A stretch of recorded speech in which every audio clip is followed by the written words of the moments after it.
You see, Richie, that's how I know that you don't follow the one that you call Christ, the one you call Jesus, because you know what the word fulfill means. And half of a truth is a whole lie. You know, like those half truths that the adversary were whispering in Christ's ear after he was baptized. So let's put the other half with your little definition, okay? And then you try to make it make sense. That's what you're doing.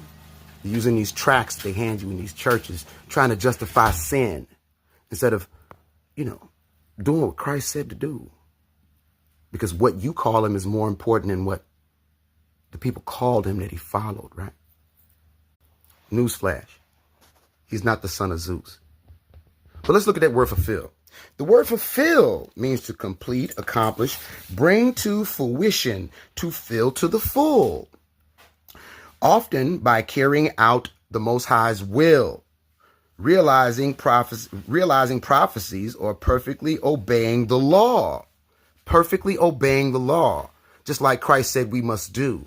Be ye perfect as your Father in heaven is perfect. You probably go to a Catholic church and call the priest father, don't you?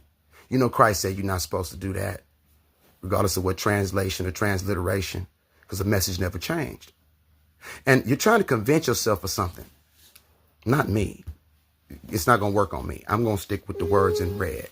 Something that you have contempt for. You're being sarcastic about this whole thing, whether you want to admit it or not. It's very anti-Christ what you're doing. It also means to fulfill it signifies bringing something to its intended end. That's why he said, I'm the Aleph Atav, or you might say Alpha and Omega. That's why he said before Abraham was, I was. But you don't believe that, do you? No more than you believe that those tracts and those verses that you're reading are out of context. Because they are. And it's up to you whether or not you want to flush out the wax, get those brain cells firing in a critically thinking, logical fashion.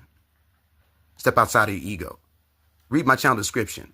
Realize it's not for people that have a God complex, because I don't have a God complex. It's not for people that can't answer respectful questions and deviate to other things to boost their egos. Try to convince themselves that something is lawful that ain't lawful, like eating pork.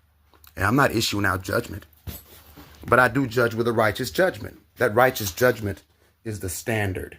As far as this new and old covenant, that was added by man and not Christ.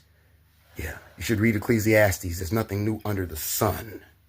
Whether you're talking about that one or the S-O-N, the one you despise. Good luck with that. Shalom.